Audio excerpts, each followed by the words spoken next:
Hello, good morning, नमस्ते, जय भीम सगळ्यांना. मी सीमा. स्वागत आहे आपल्या सगळ्यांचं माझ्या YouTubeच्या चॅनलमध्ये. तर आता वाजलेले आहे सकाळचे 5:30 आणि भरपूर असा अंधार आहे.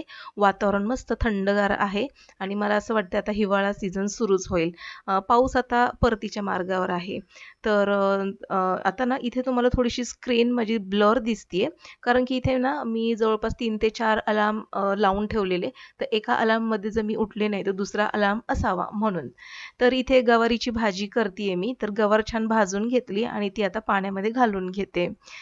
तर आजचा खूप महत्त्वाचा विषय आहे आणि तुम्ही सगळेजण वाटच बघत असाल, की आज कोणत्या विषयावर चर्चा करणार आहोत आपण. बऱ्याचदा असं म्हटलं जातं, गृहिणींना निर्णय घेता येत नाहीत किंवा त्या निर्णय घेताना घाबरतात. तर असं का होतं? तर त्याची काही मी कारणं सांगणार आहेत आणि त्याबद्दलच आज आपण बोलणार आहोत. निर्णय घेण्याच्या पायरीवर पोहोचणे हाच निर्णय घेण्यातला मोठा अडसर असतो. तसं बघायला गेलं तर गृहिणी 24 तास घर आणि घरातलीच कामं सांभाळत असते. तिचा जास्तीत जास्त वेळ घरामध्येच जात असतो. त्याच्यामुळे कमीत कमी वेळा तिचा संबंध बाहेरच्या जगाशी येत असतो.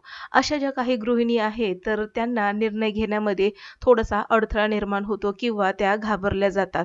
मुळात निर्णय घेण्याच्या पायरीवर पोहोचणे हाच मोठा त्यांचा हा निर्णय असू शकतो. बऱ्याच वेळा त्यांच्या मनामध्ये हा असं विचार येत असतो, मी घेतलेला निर्णय चुकला तर? या विचाराने त्रस्त होऊन कित्येक जण निर्णय घेणेच टाळतात. त्यामुळे तुम्हाला निर्णय घेता येत असेल, तर ते खूप मोठे यश आहे असं आपण समजू शकतो.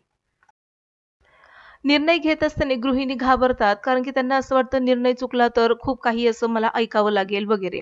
पण इथे लक्षात घ्या गृहिणींनी, की निर्णय घेतला तर त्याचे 2 परिणाम होणार असतात. चुकला तर त्याचे वाईट परिणाम होतील आणि जर तो निर्णय बरोबर असला तर तो खरंचच त्याचे चांगलेच परिणाम असणार आहेत. आणि म्हणून निर्णय चुकला तर याचा विचार करत बसण्यापेक्षा निर्णय घेणं हे सगळ्यात महत्त्वाचं आहे. आणि कसं आहे, प्रत्येक गोष्ट चुकीतूनच आपण शिकत असतो. म्हणून निर्णय चुकला तर चुकला. सुरुवातीला छोटे-छोटे घरातील निर्णय घेत चला आणि मग हळू-हळू सवय लागली ना, की मग तुम्ही हळू-हळू मोठे निर्णय देखील घेऊ शकाल. प्रत्येक निर्णय घेताना त्यात थोडा तरी रिस्क फॅक्टर असतोच. तरीही रिस्क कमीत कमी करून जास्तीत जास्त सोयीस्कर निर्णय घेण्याकडे आपला कल असतो. गृहिणींनी सुरुवातीला घरातील लहान-लहान निर्णय घेणं गरजेचं आहे. म्हणजे अंदाज जरी चुकला तरी तो दुरुस्त करून मोठे नुकसान आपण नक्कीच टाळू शकतो. निर्णयाची अंमलबजावणी योग्य आहे अथवा नाही हा मुद्दा महत्त्वाचा आहे. कारण कधी-कधी निर्णय एवढे अतार्किक किंवा अनरिअलिस्टिक असतात, की त्याची प्रत्यक्ष अंमलबजावणी करणे शक्य होत नाही. अशा वेळेस असं जेव्हा आपल्याला वाटतं, त्यावेळेस घरातील मोठ्या व्यक्तींना हे निर्णय घेऊ द्यावेत. फायदा, तोटा, कमीत कमी नुकसान आणि जास्तीत जास्त फायदा देणारा निर्णय असावा. त्यामुळे उपलब्ध पर्यायांपैकी सगळ्या पर्यायांचा सकारात्मक आणि नकारात्मक बाजूने विचार केला गेला पाहिजे. जसं की एखादा निर्णय तुम्ही घेत आहात, तर त्याचे होणारे फायदे तुमच्या लक्षात आले पाहिजेत आणि नुकसान किती होतंय ते देखील तुमच्या लक्षात आलं पाहिजे. जर यामध्ये फायद्यांचं प्रमाण जर जास्त असेल, तर नक्कीच निर्णय तुम्ही घेतला पाहिजे. व्यावहारिक निर्णय घेत असताना जगाची कॉपी मी का करू? मी जगावेगळं करून दाखवेन या भ्रमात अव्यवहार्य निर्णय घेऊ जाऊ शकतात. त्यामुळे वेगळी वाट निवडली तरी निर्णय घेताना व्यवहार लक्षात घेतला पाहिजे. पुढची महत्त्वाची गोष्ट विश्वास. मुख्य म्हणजे तुम्ही एकदा का निर्णय घेतला, की त्याबद्दल मनात विश्वास बाळगा. सतत मागे वळून निर्णय बरोबर की चूक हा विचार करून वेळ घालवू नका.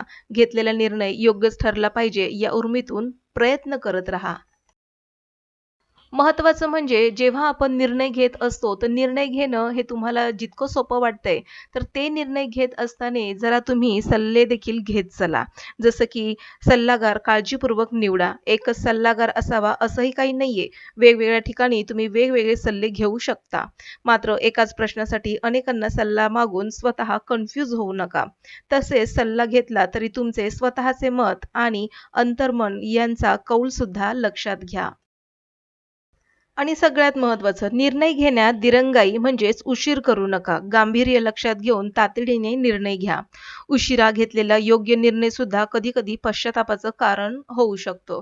आणि म्हणून जर तुम्ही एखादा निर्णय घेत असाल, तर त्या निर्णयाला तुम्ही स्वतः फक्त 24 तास द्या. त्या 24 तासाच्या आतमध्ये तुम्हाला निर्णय घ्यायचा आहे. त्यामुळे काय होईल, तुमचा वेळ कमी जाईल. दुसरी महत्त्वाची गोष्ट, जो काही तुम्ही निर्णय विचारपूर्वक घेतलेला आहे, त्या निर्णयावरती अंमलबजावणी करणं तुम्हाला सोपं जाईल. म्हणजेच काय, अंमलबजावणी करण्यासाठी त्यासाठी तुम्हाला वेगवेगळे प्लॅन्स आखावे लागतील.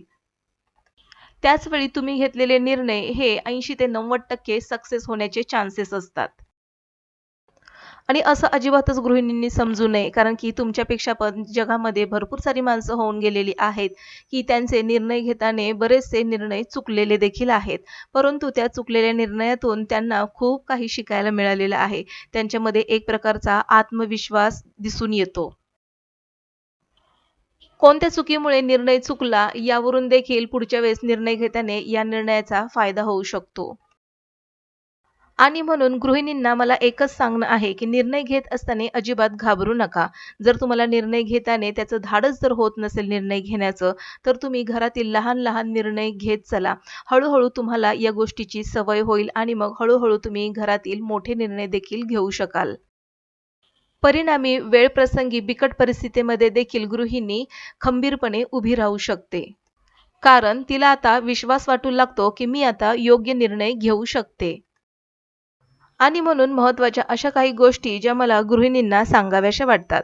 अनेक गृहिणी आर्थिकदृष्ट्या पती किंवा कुटुंबावर अवलंबून असतात. त्यामुळे त्यांना आर्थिक निर्णय घेताना असुरक्षित वाटू शकते. आणि म्हणून मी गृहिणी आहे, मला जास्त काही समजत नाही व्यवहारातलं किंवा मला एखादं काम जमणार नाही. हे जे मनातील नकारात्मक विचार आहेत ना, तर ते काढून टाकले पाहिजेत. आणि गृहिणी जरी असाल, तरी तुम्ही घर बसल्या भरपूर सारे असे काही उद्योगधंदे असतात, ज्यामधून तुम्ही पैसे कमवू शकता आणि स्वतःच्या पायावर निर्णय घेऊ शकता. एकदा आर्थिक स्वावलंबत्व हे जर संपलं ना, तर तुम्हाला असुरक्षित वाटण्याचं काही कारणच नाही. आपोआप तुम्ही स्वतःचे निर्णय स्वतः घेऊ लागतात. पुढचं महत्त्वाचं म्हणजे आर्थिक साक्षरतेच्या अभावामुळे किंवा समाजातील चुकीच्या प्रतिमेमुळे स्त्रियांमध्ये आत्मविश्वासाची कमतरता असू शकते, ज्यामुळे निर्णय घेताना त्या घाबरतात.